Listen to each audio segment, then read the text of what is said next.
Hi, അസ്സലാമു അലൈക്കും.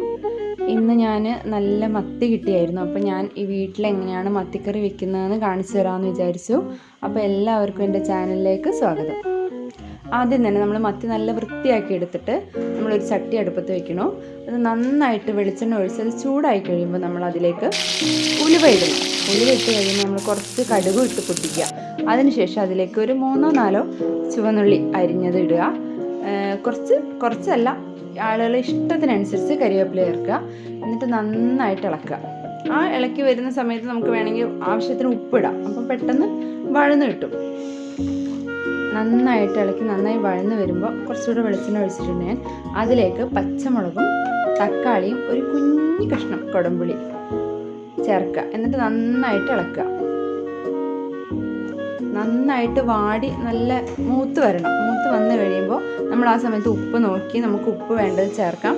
എന്നിട്ട് നമ്മൾ മുളക് പൊടി, മഞ്ഞൾപ്പൊടി, മല്ലിപ്പൊടി ഇത് മൂന്നുകൂടെ ഞാൻ എടുത്തു വെച്ചതാണ്.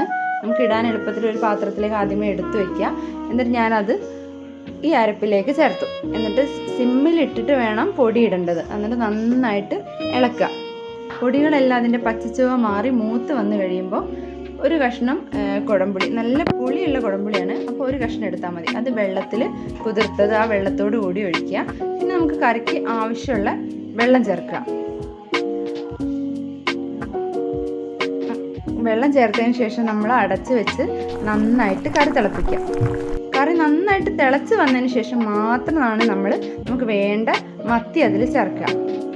മത്തി ചേർത്ത് കഴിഞ്ഞാൽ പിന്നെ നമ്മൾ കയ്യിലൊന്നും ഇട്ട് ഇളക്കാൻ പാടില്ല കേട്ടോ. കാരണം മത്തിയൊക്കെ എന്ന് പറഞ്ഞാൽ പെട്ടെന്ന് വെന്ത് കിട്ടും. അപ്പോൾ അത് പൊടിഞ്ഞു പോകുമല്ലോ.